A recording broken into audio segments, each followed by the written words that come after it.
Yorta, everyone, and welcome to this incredible interview today for the voice of a Starweaver. I'm here with a dear sister, Stacy Dicker. Welcome. Thank you so much for having me, Kathleen. I'm so happy to be here with you and everybody listening. Mm. This is going to be such a beautiful love transmission today. But before we get started, Stacy is a clinical psychologist who has worked with psychotherapy clients for over 20 years, and she taught upper level courses on eating disorders and adult psychotherapy at the University of Colorado Boulder for nearly a decade. In 2019, Stacy published Psychology: Apply the Wisdom of the Cosmos to Gain Balance and Improve Your Relationships, which explores how the ancient archetypal wisdom of astrology can enrich modern psychological approaches to healing and self-understanding. She later presented at the 2022 ASEP Association for Comprehensive Energy Psychology conference on increasing compassion through psychological astrology, advocating that contemporary psychology is out of balance and could greatly benefit from integrating timeless wisdom traditions to support our growth towards wholeness. Ancestral healing, including work with those across the veil, has also profoundly shaped her life. Stacy is passionate about the intergenerational transformation that becomes possible when we embrace these expansive ways of knowing and repairing lineage wounds. In 2024, Stacy created, hosted, and produced Boundless Psyche, Timeless Soul, a global virtual conference featuring 22 deeply wise and heart-centered speakers exploring the necessity of bringing a spiritual perspective to both individual and collective healing. Most recently and excitingly, Stacy became a Gene Keys guide and delights in the synchronicity that her Radiance Gene Key is called Ancestral Reverence.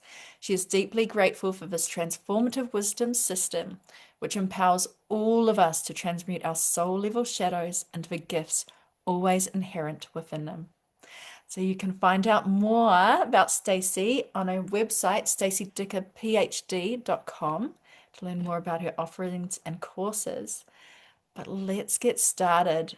The soft heart path, ancestral healing through the grace of a Venus sequence.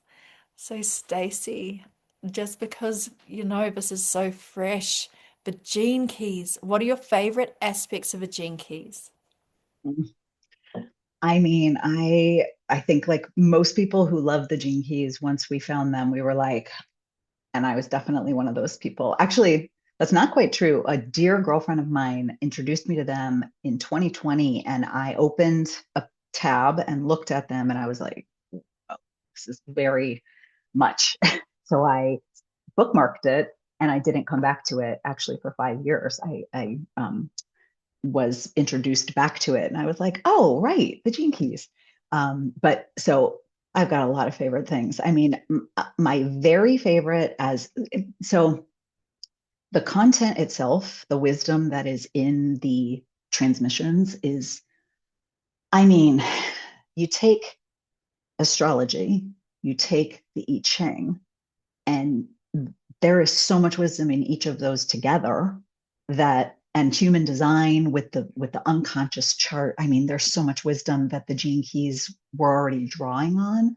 But then there is, besides the content, the part that I love so much is the process, the way that it goes about teaching us to, it's slow, it's a slow burn. It takes time to embody deep transformation. And I love that it gives us not only the information to work with, but a really beautiful, accessible way to do it. That's something I think is really hard to come by. I mean, as a therapist, I feel like I have a lot of problems. I don't mean to totally throw my profession under the bus, but I have a lot of problems with some of the aspects of how it's done, how my profession does therapy. And I think that one of the problems is that it's very expensive, and there are a lot of people who cannot afford to do long-term work in psychotherapy. And the Gene Keys has this way of helping us. I mean, you have imbibe the wisdom, it goes so deep into our psyches that the work is as deep as work I've seen people do in deep psychotherapy, and yet they're not in psychotherapy doing that work. So I'm not trying to say that these are, the exact same thing, that they serve the exact same purposes in all cases. There is a time and a place. It's kind of like Western medicine isn't good if you break a bone, but I'm really much more of a naturopath kind of person. It's like that. I feel like there is a place for, what we know as therapy, but there are also some very serious limitations.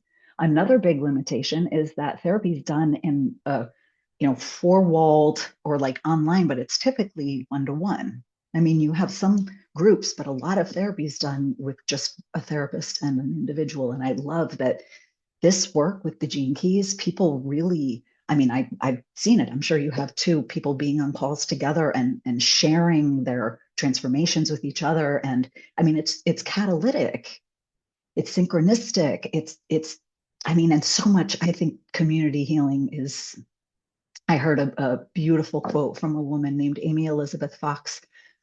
She said, "Our hearts are longing to participate in each other's healing." And I think that in the Gene Keys community, I mean, I've just met some very high quality human beings, and they're doing high quality work. So I love that. And the last thing I'll say is, as a therapist, one of the things I love so much about the Gene Keys is that I can't do it for anybody. And I can't do that in therapy either. But I think with the Gene Keys, it makes it a lot clearer.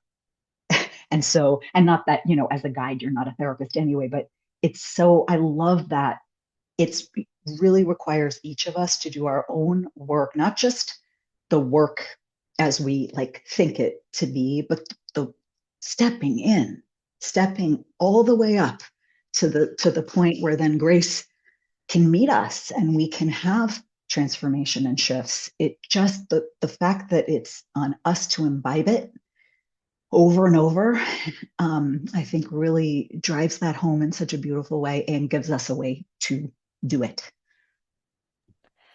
I love this merging and this added element of depth that you bring to this already body of work that you've been working with for over 20 years. And I love that you also put in, you were introduced 5 years ago, but it's like this spiral because the gene keys are very much frequency medicine. And so they come into our lives when we are ready to hop on, hop on. And also, I love what you're saying because it really is about reclaiming our sovereignty, our autonomy, and our power, and to not have to look outside ourselves to be healed like we have it inside. And so the gene keys is clearly a very introspective journey that you take by yourself. And in saying that, it's also the most beautiful way to co-create and jump onto those fractal waves that your family, your soul family from all around the world and universe are riding because it's frequency. We just, I've met you, we resonate so deeply through these frequencies of being soul family. So it's so beautiful what you've just woven already for us, Stacey. Thank you so much, Kathleen. And I could not agree more. I think that there is something, it is such there's a way that those of us that it calls, there's such a deep resonance there, because I think it's not the easiest path, I think, which is how therapy is too. It's not, I don't mean to make it sound, it's growth. It's growth. It's a really, it's the most beautiful path to growth I think it's possible to take. It's lined with all kinds of beautiful things, but at the end of the day, there is an aspect of it that is hard because growth, I think, I mean, this is just my answer right in this moment, but I think the hardest part of growth is that we have to leave so much behind. There's no moving into the new without moving out of the old. And I know for me personally, that's been really the hardest part of growth. And I think, this does bring that kind of, it's not a light, I mean, certainly it is what you make it. I guess you can bring that kind of, you can dabble, but if you dive in, it will meet you. And so I just really appreciate that clarity of the like just what you said about the resonance and also it being there when you need it. I think I would not have been ready if I had jumped into it in 2020. There was such an important, that was my midlife. That 5 years was my midlife. Like my dark night of the soul was in there. There are things that I had to go through and not have this kind of, the Gene Keys have brought me hope and help. And, but I needed to go to those places where I could really there's a lot wrong. I know you know this.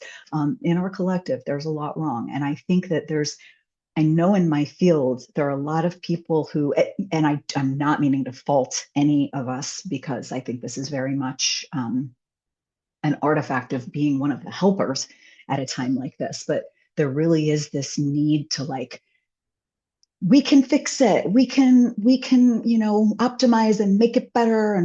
And I think that I'm not saying I don't think there's anything to that. I can't even imagine how depressed I would be if I didn't think there was anything we could do.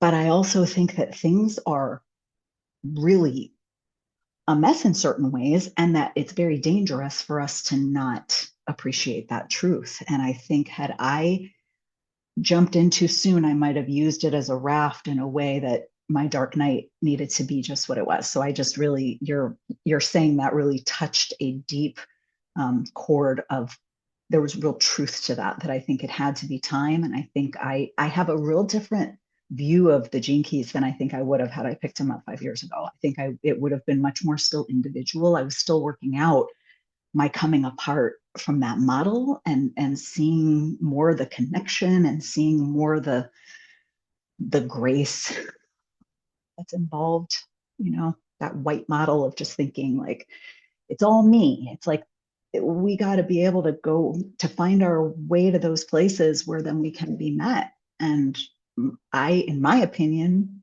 my field doesn't do a great job of that at all. So Yeah, it's like really stepping away from that age of Pisces and the martyr kind of complex, and the priest needs to save us. We can confess our sins. The doctor knows better than our own innate intelligence. And I feel what the Gene Keys really offers us is this innate tool that we have inside to become the observer, to step out of that victim, perpetrator, rescuer, martyr role.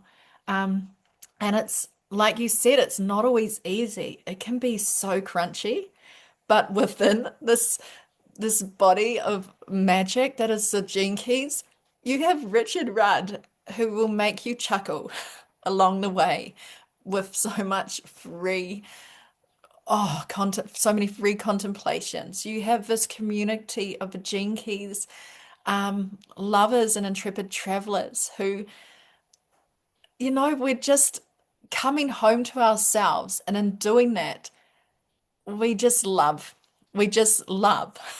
We just have that compassion. We just have that empathy because it's just unraveling these densities that we come with in this human experience. And like you said, you needed to go through that dark night of the soul. And that's how souls, I mean, I've heard the universe, our galactic families are cheering us on because we come to Earth because it's the greatest initiation, but it's also the greatest opportunity for our souls to evolve. And these are the gifts available to us. These are the gifts available to us through this body of work. and we were talking before, how much Capricorn I've got. I've got a lot of Capricorn, and this stuff can even penetrate that. That's the thing. It really, truly, I just recently, it was within the last few weeks, My husband and I got into it, and I don't even remember the topic. I don't remember. It might not have even been something with him. It might have been a separate thing that like something had happened, but whatever it was, I was feeling out of balance. And I took my phone and I looked through the downloads of the keys, of my keys, and I just picked intuitively which one I wanted to listen to. I put in my core wound, which is the 48, the shadow of inadequacy and the gift of resourcefulness and whatever was going on. I really felt like it wasn't like I felt 100% better. That's not real, but I felt I don't 20% better. It was enough better that I could like deal and get on to the next thing. And it literally came from listening to a 20-minute transmission that, I mean, and once you've listened to them a few times too, you start to have a relationship to them. So like, what's coming when, and you like, yeah. So it's just, it really, and the EQ. I mean, this is another thing we were talking about, which this is your, what is that? Your pearl is the 9. Yeah. So that's my EQ. And that key, when I did the Venus sequence for the first time, I literally was, so I'll say a little bit.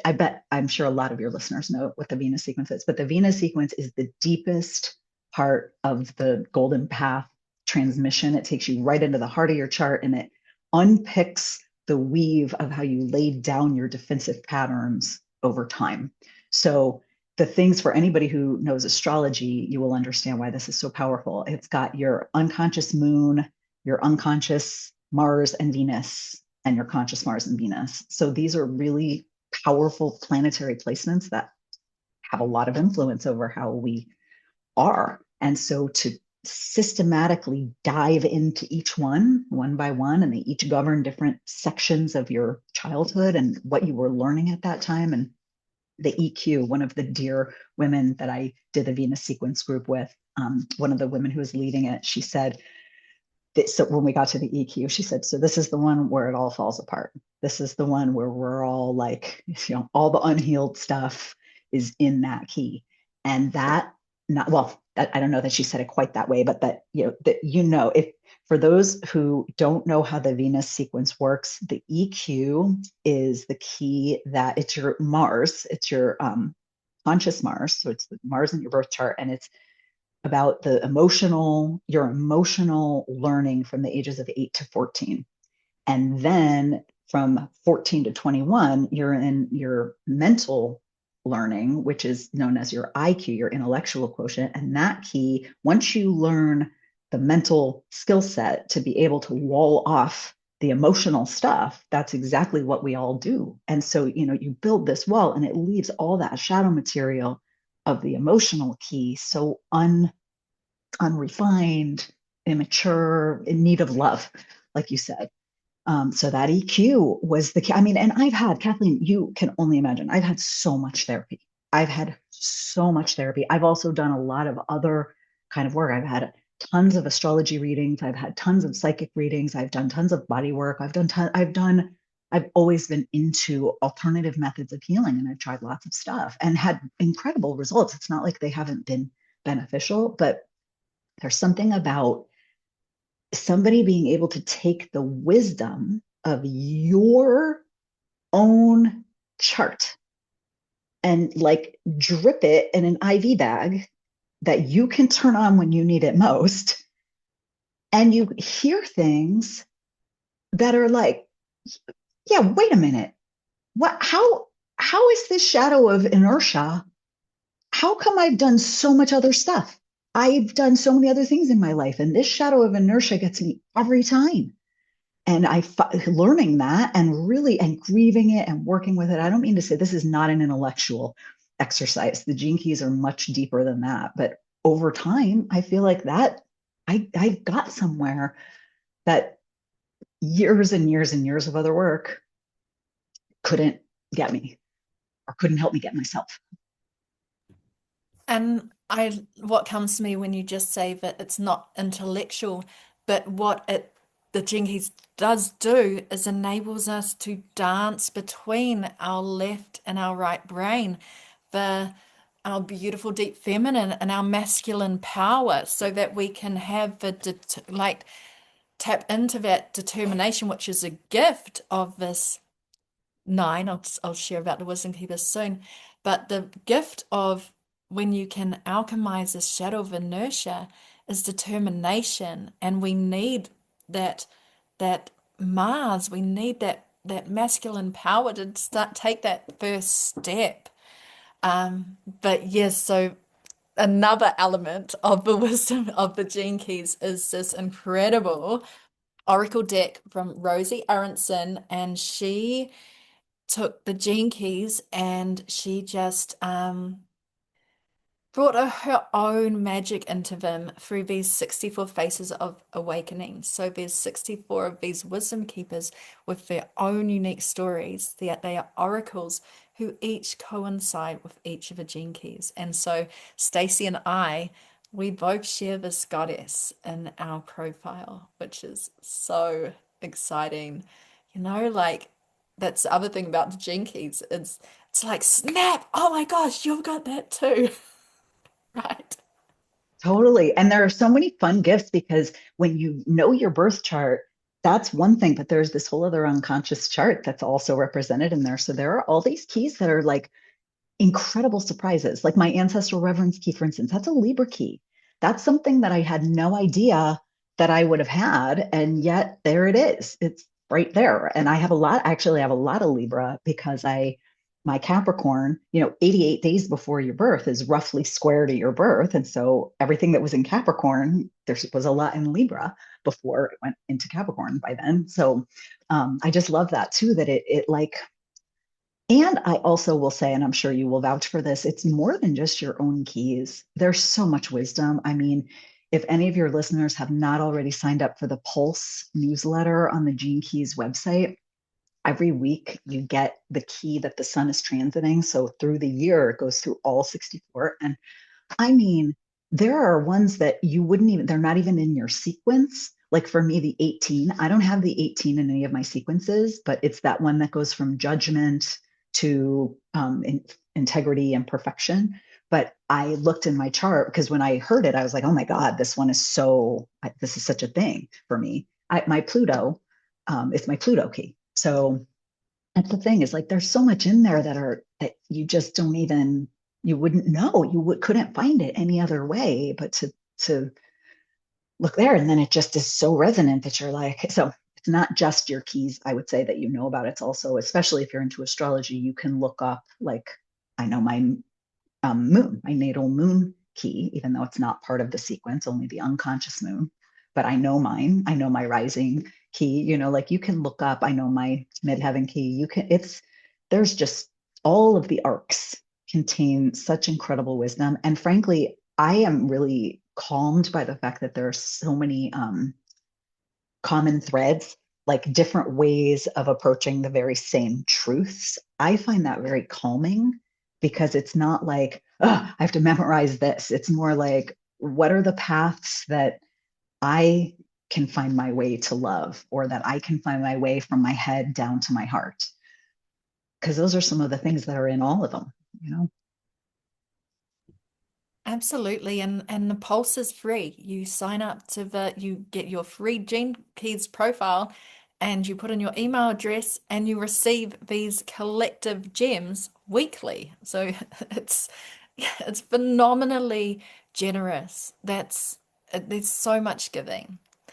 But I know you've mentioned a few times this ancestral reverence. And so, can you please tell us a little bit more about the soft heart that is in your title? Yeah, and I love that you just tied those two things together because for me, that's actually they were tied together. Um, so my ancestral reverence key. So I have that key in my radiance, which is for those who don't know this, the gene key so specifically. Your radiance key is your unconscious sun, so it requires a breakthrough in order for it to come, sort of become more conscious, and to like for you to be able to work with it more as opposed to it's just working on you. And for me, my mom and I had a really difficult relationship for reasons that from in my young life, I held it all against her, of course. for a long time now. And because I was lucky enough to have, I now know I was my grandmother across the veil, but help from across the veil to help me understand what was going on with her in the last chapters of her life. It helped me. I mean, to say I forgave her doesn't even capture it because that makes it sound more like I decided to forgive her. It's like once I learned and it was like the aperture expanded. And this really was through seeing the lineage, studying my lineage. And some of it came from studying, but that was more later. It was more this um, just sort of this awareness of the fact that I'm part of a lineage. And I could see that so much more clearly as my mom was declining. So literally ancestral reverence and ancestral help and connection changed everything about how I experienced my mom's death and how she experienced her death relative to us and our relationship. It happened just in time, you could say. It was like perfect divine timing, and it just and then it's never left. So it's so funny to me that when I saw it was one of my prime gifts and it was my unconscious son. And by the way, this is a funny little side note, synchronicity. So my unconscious birth chart was created on October 18th of 1972. So I was born January 13th of 1973. And on October 12th of 1972, so 6 days before my unconscious chart was created, my grandmother, my mom's mom, so I'm 6 months in utero, and my grandmother died of a massive heart attack out of the blue. She was only 65. So, bam, there's the core wound of inadequacy. Right away, I'm like, well, my God, doesn't that make so much sense? Um, but just being able to see that ancestral reverence key was always there, waiting to be unlocked, sitting right there in one of my four prime gift and shadow positions. And the realization that I mean, it was basically I had already been deeply into ancestral healing by the time I got into the gene keys, but seeing that and hearing, we were talking about this before we started recording, that Richard talks a lot about ancestral stuff. There, he weaves that into lots of different keys and transmissions, and so it really helped me realize that, of course, these things are they can go together. It's not like there's ancestral healing and then there's the gene keys. It's that it's all woven together. And especially, I mean, when you look into your Venus sequence, that's the kind of stuff that I, all of those early patterns that some of it is our birth charts encode the things, but also our experience of our families is we're in lineages. And so it's basically just all in there, waiting to be unpacked, waiting to be um, loved into a better place. And I love this that we get to like do the healing for our lineages that have come before and our lineages that come after. And because when we work with the gene keys and we do this shadow work, we are unlocking these codes that, we're kind of strengthening these telomeres where we have so much potential within humanity, these codes of different civilizations that are all here, but we've just got these layers and these woundings that, the mother wound, the sister wound, the patriarchy. It's affected all of us. But each time we can be with one of these shadows and it's not bypassing, we don't go, oh, I looked at that shadow today and now it's healed. It may be months, it may be years, it may be a lifetime that you dance with the shadow, but each time you can hold it with compassion, you're letting a little bit more light in, and that seed is like cracking open, and there's just this infinite potential. And so I love that you talk about the soft heart because how many of us have these relationships with our mothers that really came here to challenge and test us, and like the trauma is real. But what if people, there was a way that you could heal this for yourself and for your mums or your dads or whoever it is, even if they are beyond the veil? It's so sacred. That is exactly what you just put in such beautiful, eloquent words, exactly what I meant when I said, I'm so glad I didn't find this 5 years earlier, because there's a depth of what is possible that if I wasn't realizing what is needed, the kind of repair that's needed, I would not have ever been able to see that's what was possible. But that's exactly it, Kathleen, that there's a saying by Jung that is my absolute favorite quote of his, and try and get it right by heart. It's um, in our most private and most subjective lives, we are not just the passive witnesses of our age, but also its makers. We make our own epoch. And it reminds me so much of what you were just saying. It's like the trauma, where the trauma shows up is in the snark. It's in the walling off that we do in the people with the people we love the most. It's in our ability to circle back and have needed conversations because we're avoiding. It's in our mindless scrolling when we need to be addressing something. There are so many things. There are so many ways, but that's how the trauma actually shows up.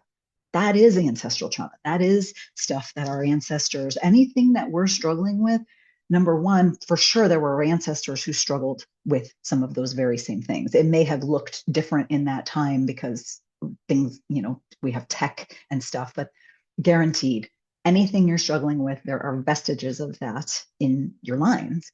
And the help, the love that they have for us is when I say this system helps us like go up to the edge to be met, I feel like it's our ancestors that are helping.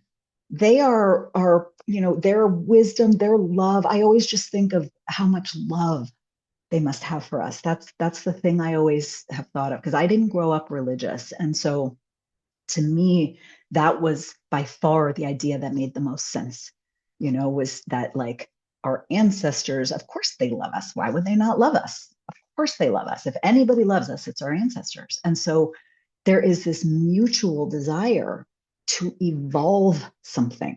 That's the thing, is I used to think that it was just us in our individual lives that were working to evolve whatever. And the longer I was a therapist, the longer I realized we're all part of this web. I started out with, I had, all this anger at my own parents and all this anger at my clients' parents.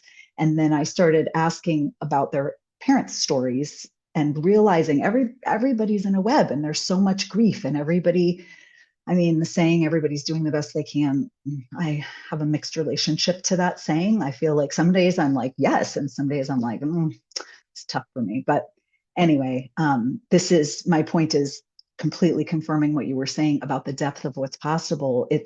Our charts, we were always part of lineages. Our charts are always, there's a Yoruba or a Nigerian word or a West African word called Ubuntu, which is I am because we are. And I think I could be a word off or two. It could be I am because you are, but I thought it was I am because we are. And just this whole idea that we all are connected to everything. And so everything we're struggling with, it's all connected. So anyway, to your point, this is not light, fluffy pop psychology. Like, this is deep. This enables us to do deep, deep lineage work, because that's what we always came here to do, whether we knew it or not.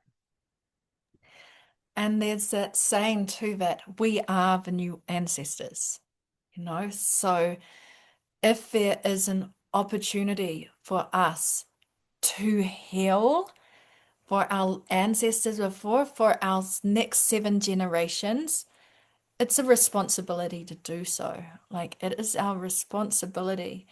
And that's what we are singing from the treetops that it is here. And it's free. It's incredible.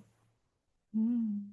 So true. I'm so glad you pointed that out. I say that to everybody that the generosity is part of what is so inspiring. I've heard Richard say he'd give it away to everybody if he could, and I don't doubt it. That's how it seems. It's really, there's so much there. You get so much. So anyway, yeah. But that is a good point in that we are in our human nature is inherently we place value on things where there's an energy exchange. I mean, there's an energy exchange in all of nature. And so human nature, when we invest something, be that money or whatever it is, energy, time, we receive more out of it. And in a world of information overload where we have so much coming in, I really believe in the energy currency and what is that energy reciprocation? Like, what is it that your soul wants to give, or what is it that your soul needs is so important. And I know that you have a beautiful free gift. In saying that, Stacey, can you please tell our audience about your beautiful gift? Thank you, Kathleen.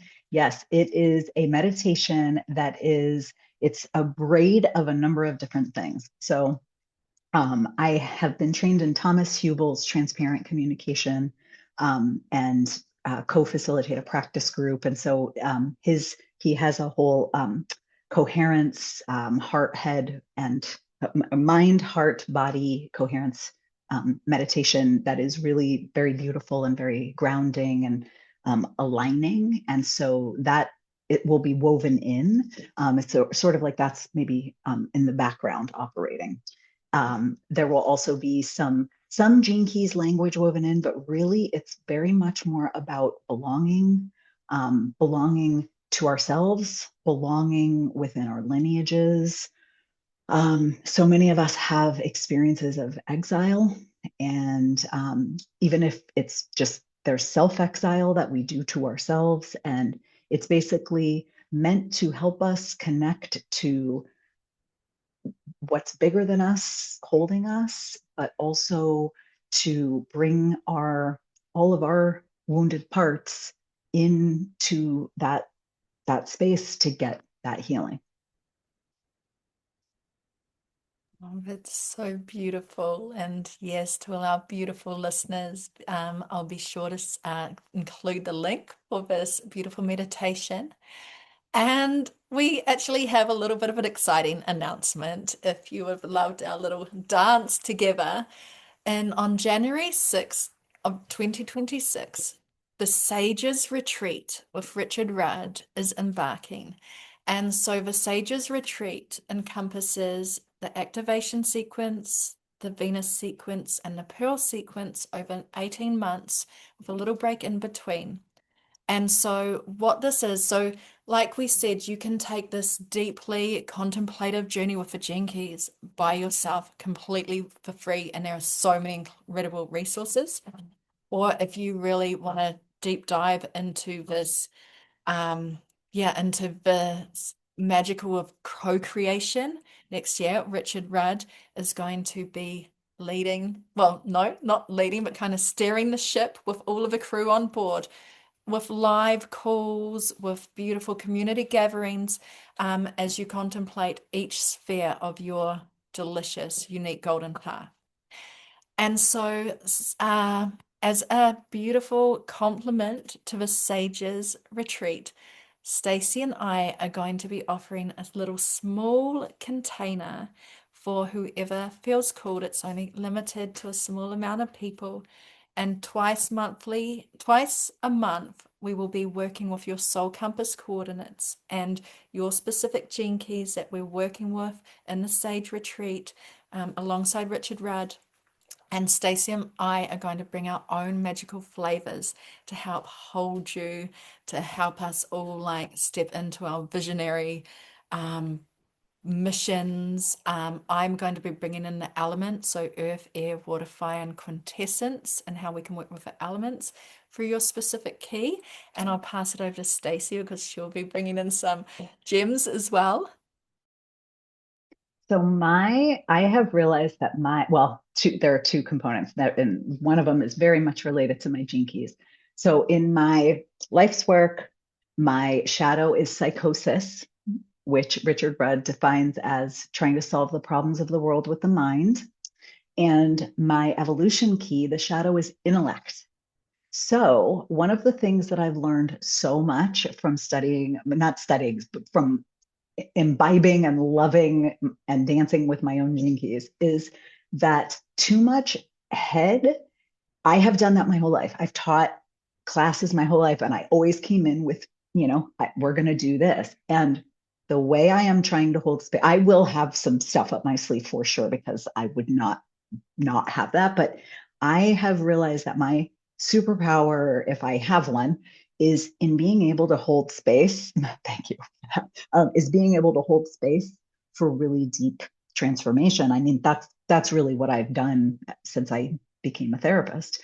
And I think even before that, actually, for friends and just in my own life. But so saying that, what I mean is that I I've learned to place much more value on the space holding and facilitating that I can do, as opposed to filling too much of the space with content.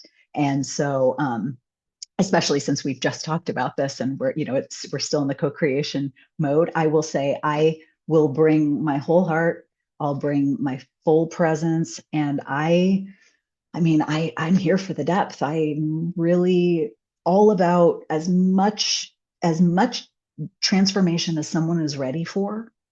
I stand for that, and that is kind of a constant with me. And so you can rest assured that I will be bringing that, and holding space with such love for the parts of us that are not yet ready to transform, because it's not always, all the parts are not always ready at the same time.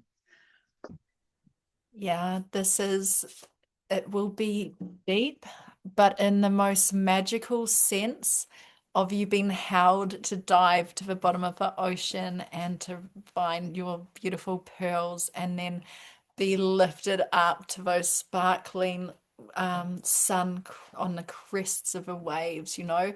This will be deep work, but it'll be magic.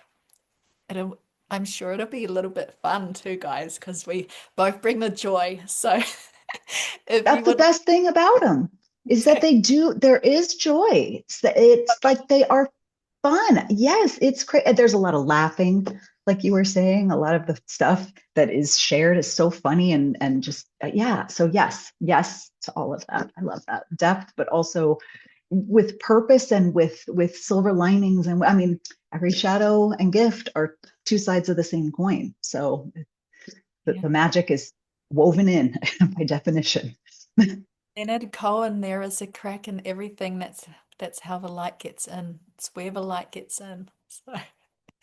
If you would like to join us, we only have a limited amount of spaces because we wanted this to be really deliciously intimate. So I will put the link below this YouTube clip in the comments, and just reach out to us, and we would love to be in this beautiful energy of 2026 with you.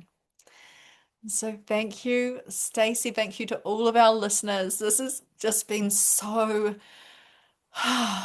just so blissful for me to be in co-creation with you, Stacy, and to just be talking about our greatest loves.